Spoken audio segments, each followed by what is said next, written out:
Solomon అనే శక్తివంతమైన మాంత్రికుడు మరియు రాజు ఒక రాణితో సంబంధం పెట్టుకున్నాడు. అయితే ఆ రాణి ఇంతకుముందు ఇంకొక వ్యక్తిని ప్రేమించింది. ఆ వ్యక్తి రహస్యంగా వచ్చి ఆమెను చూస్తూ ఉండగా సొలమాన్ అతన్ని గమనించాడు.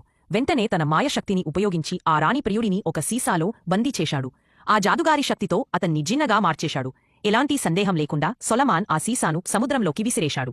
ఒక పక్షి ఆ సీసాను ఎత్తుకుని దూరంగా సముద్రం మధ్యలో విడిచిపెట్టింది. ఈ సంఘటన ఆ జిన్ను ఇంకో ముఖ్యమా 200 సంవత్సరాల పాటు చీకటి మరియు ఏకాంత కారాగారంలో బందీ చేసింది. శతాబ్దాల తర్వాత ఒక మత్స్యకారుడు తన చేపల వలలో ఆ సీసాను పట్టుకున్నాడు. కాని ఆ సీసా తనకు ఒక సాధారణ రాయిలా అనిపించడంతో అది బేసికారి అనుకుని పడేయబోతున్నాడు. ఆ సీసాను ఇంకొక వ్యక్తి ఒక గోడలో దాచేశాడు.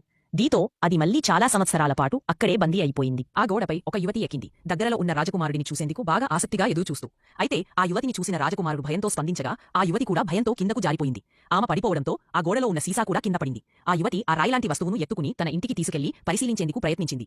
ఆమె ఆ రాయిని రుద్దగా అందులోంచి పొగలు బయటికి వచ్చాయి. వెంటనే ఒక భారీ నీడ అక్కడ ప్రత్యక్షమైంది. అది వేరెవరో కాదు, జిన్. ఎంతో కాలం తర్వాత ఆ జిన్ను ఎవరో విడుదల చేసినప్పుడు అతను ఆ యువతిని చూశాడు. అప్పుడు ఆ జిన్ ఆమెతో మాట్లాడుతూ, నీవు నా యజమాని, నీ 3 కోరికలు